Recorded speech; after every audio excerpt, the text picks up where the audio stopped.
Professeur Meyer-Elbaz, bonjour. Je vous ai fait venir devant notre caméra et notre micro parce que aujourd'hui, vous avez été modérateur dans un symposium intéressant dans lequel il semble qu'on ait remis en cause le célèbre BASIC. Et donc, c'est peut-être pas une remise en cause, mais ça vaut. On discute des modalités d'application. Alors en fait, c'est pas véritablement une remise en cause, c'est une discussion. On constate en fait que le basique, c'est le grand mythe des années 90. C'est ce que mon maître appelait presque le début du traitement de la chimiothérapie de la plaque d'athérome et de ses composants. Mais depuis, beaucoup de choses ont été revues et la revue de littérature qui a été faite par les intervenants ce matin durant cette réunion de DPC a été tout à fait passionnante en décortiquant les éléments du basique, en commençant par le bêta-bloqueur, qui était le traitement pivot des années 80 avec les grands essais, notamment ISIS 1, qui avaient montré qu'il diminuait la mortalité et qui ont été jusqu'aux années 2000-2005, qui sont restés le pivot en recommandation de classe 1, avec actuellement une discussion par les professionnels parce qu'en fait les essais des années 80 ne prenaient pas en compte comme aujourd'hui la revascularisation myocardique telle qu'elle est connue aujourd'hui, les statines évidemment n'étaient pas apparues, la notion de double antiagrégation plaquettaire n'était pas apparue et donc forcément les conséquences de l'infarctus du myocarde étaient beaucoup plus importantes chez les patients. Donc aujourd'hui on a une petite régression de la place des bêta-bloqueurs. Il semblerait que chez la majorité des patients on puisse discuter de leur arrêt à distance de l'accident coronaire aigu quand il s'agit d'un accident coronaire aigu. Par contre, pour le coronari instable, sauf indication particulière, ils n'ont pas énormément leur place en dehors de la dysfonction ventriculaire gauche, de leur place dans le traitement d'une ischémie résiduelle éventuelle, etc. Donc, est-ce qu'il n'y a pas quelque chose d'illogique à poser des indications, établir des algorithmes comme ça, basiques, sur des données cliniques éprouvées, et finalement supprimer quelques éléments chez quelques patients?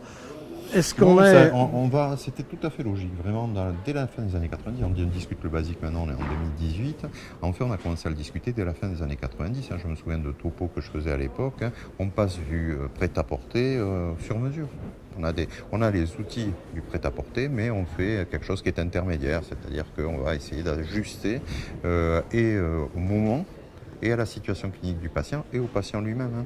Donc dans le basique, les deux éléments qui sont le plus discutés aujourd'hui, c'est bêta-bloqueur et inhibiteur d'enzymes de conversion. Ça ne veut pas dire que c'est des médicaments qui n'ont pas leur intérêt. Chez certains patients. Mais ils vont retrouver leur intérêt, par exemple, pour les IEC, chez le diabétique, en néphroprotection, lorsqu'il y a une altération de la fonction rénale, lorsqu'il y a hypertension artérielle, lorsqu'il y a dysfonction ventriculaire gauche, avec fraction d'éjection inférieure à 40% au décours d'un syndrome coronaire aigu. Donc il faut ne pas faire de prescription, on va dire, réflexe. À une époque, on parlait des angioplasticiens comme moi, comme de dilatateurs avec réflexe oculosténotique, mais il ne faut pas avoir la prescription réflexe. Il faut dire, bon, voilà, il y a des patients auxquels on prescrira le basique, il y a des patients auxquels on prescrira le plus souvent de ASC. Moi j'aime bien, c'est ASC, c'est antiagrégant plaquettaire, statine et contrôle des facteurs de risque. Alors, anti-agrégant plaquettaire, on a quand même l'impression que les choses se précisent pour les coronariens, qu'on a eu des études qui nous donnent la base de ce qu'il faut faire. Ça ne change pas grand-chose. Non, actuellement on est toujours sur aspirine forever, comme l'a dit Jean-Philippe Collet ce matin, c'est-à-dire a priori chez à peu près tout le monde le coronari instable ou le coronari instable, l'aspirine qu'on prescrit et qu'on va maintenir en association pour une durée qui est par contre à préciser, qui en fonction de la situation clinique, syndrome coronaire aigu ou coronaropathie stable, association éventuellement à un anticoagulant, ce qui est assez fréquent chez le sujet âgé. On va préciser la durée du deuxième antiagrégant plaquettaire. Ça pourrait être une durée qui pourrait être prolongée plus longtemps qu'un an dans certains cas, ou au contraire raccourcie, y compris dans le syndrome coronaire aigu chez les patients à risque hémorragique. Et puis il y a toute la problématique qu'on a à peine évoquée ce matin, mais qui est très intéressante, qui est celle de l'association aux anticoagulants dans les situations qui justifient un anticoagulant, comme la fibrillation auriculaire. Donc là, les choses sont assez claires, assez carrées. Reste le problème des statines. Alors, les statines, nos confrères généralistes sont parfois un peu réticents parce qu'ils trouvent que les objectifs des cardiologues sont trop ambitieux. Oui, alors, oui et non, parce que François Schill rappelait ce matin fort justement qu'on a la fin d'un paradoxe qui était des recommandations, notamment chez le coronarien, et notamment au décours d'un syndrome coronarien aigu, pour une baisse du LDL cholestérol chez le sujet à très haut risque, inférieur à 0,7 g par litre au niveau international, en premier lieu européen. Et puis depuis l'année dernière, ça y est, la fiche HAS reconnaît cet objectif. Donc on est au niveau des médecins français, on est un peu moins en porte-à-faux qu'on l'a été pendant des années. Malheureusement, autant bêta-bloqueurs et IEC sont discutés à juste titre parce que les choses ont évolué depuis une vingtaine d'années donc remises en cause ou discutées par les médecins, autant les statines, le problème c'est le grand public. Et donc les médecins généralistes sont soumis à une énorme pression d'un certain nombre de patients qui ont vu l'émission de France Culture, la dernière émission d'Arte, etc. Se trouvent dans une situation où ils ne peuvent pas passer autant de temps qu'il le faudrait pour convaincre le patient de la richesse en littérature, de finalement les données de tolérance qui sont assez bonnes avec ces traitements, et finalement à un coût qui est à mon sens tout à fait tolérable par la société, vu le bénéfice qu'on a obtenu avec ces traitements et qu'on oublie aujourd'hui, parce qu'on a connu le temps sans statine, on a connu le temps après statine, et c'est pas bien sûr la seule explication de la baisse de mortalité de la maladie cardiovasculaire en général, de la maladie coronaire en particulier, mais quand même il joue un rôle qui à mon avis est clé. On ne peut pas nier que ça y ait contribué. Ça y a très fortement contribué. Il y a une littérature aujourd'hui qui est très riche, indépendamment de l'industrie. À la fois on essaie randomisé, en études, en cohorte, en ancillaire, etc., qui apportent des arguments très très importants. Donc pour les statines, la seule chose c'est qu'il faut effectivement tenir compte des plaintes de patients quand elles sont fondées, donc l'imputabilité par un effet indésirable, et puis après savoir au cas par cas et les patients leur expliquer le pourquoi ces traitements leur sont prescrits et que ce n'est pas que les médecins sont vendus à l'industrie. Donc là, c'est vrai qu'on est confronté à un défi important. Moi, j'avais eu le sentiment que les généralistes souffraient du sentiment que les cardiologues, les spécialistes en général, ne voyaient pas les difficultés de terrain qu'ils avaient, eux, en termes de tolérance ou en termes d'acceptation. Alors, je ne crois pas, parce que les cardiologues comme moi, qui sont aussi malgré tout des cardiologues de terrain, c'est-à-dire qu'ils consultent beaucoup de patients auxquels ils ont prescrit beaucoup de statines, ont aussi les plaintes des patients. Puis on a une chose qui est quand même assez claire avec les statines, c'est qu'on peut savoir si le patient les prend ou pas. Parce qu'il suffit de regarder l'évolution des taux de LDL. Donc, comme dans nos consultations, je les vois, mettons, tous les 6 mois au début, puis tous les ans, voire tous les 2 ans, j'ai ces bilans-là. Mais assez facile de pouvoir discuter avec les patients. Donc, et puis leurs plaintes viennent assez rapidement. Alors, il y a plusieurs stratégies. Une des stratégies les plus simples quand on a affaire à des patients extrêmement, presque non seulement récalcitrants, mais presque procéduriers, c'est de les mettre, de faire un contrat avec eux d'arrêt de statine et de discussion de manière honnête, savoir si leur effet indésirable disparaît ou pas.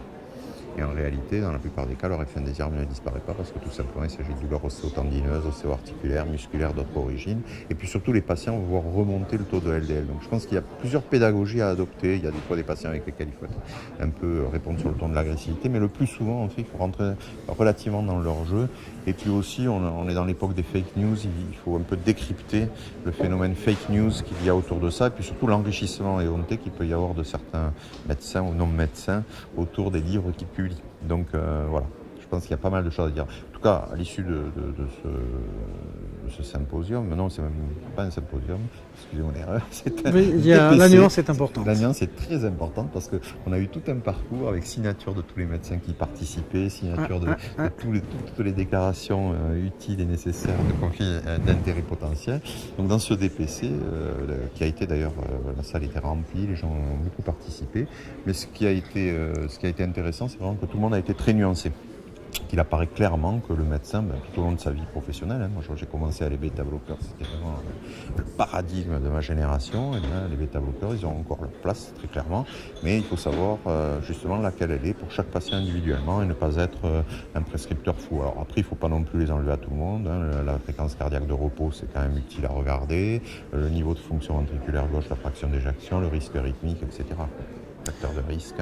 On a parlé de sur-mesure, de prêt-à-porter. On peut dire que les thérapeutiques du basique, c'est du tailor-made. Oui, c'est exactement. C'est-à-dire qu'effectivement, on le travaille à la fois immédiatement, puis sur la reprise, sur la rediscussion, sur chaque fois qu'on voit le patient. Donc on va discuter la dose, le maintien, etc. Et c'est en fait, vous parlez des collègues généralistes, en fait, le cardiologue doit, avec ses confrères et correspondants généralistes, avoir un dialogue permanent, soit direct parfois, soit par les courriers, par les patients. Ils doivent sentir qu'ils ne sont pas exclus de la discussion et que s'il y a un élément à rapporter de telle ou telle intolérance liée aux bêta-bloqueurs, liée aux IEC, liée aux statines, liée aux anti-agrégants, ils doivent le reporter qu'il y a des solutions alternatives. et des discussions possibles. C'est vraiment pas... c'est le seul élément qui est positif des contestations que peuvent avoir les patients, quand elles sont fausses, ces contestations, c'est quand, par contre, ça nous oblige à avoir une attitude relativement humble pour écouter leurs plaintes et savoir si réellement elles sont fondées ou pas fondées. Et dans tous les cas, de les discuter, même quand c'est agaçant. Merci beaucoup. Et merci à vous.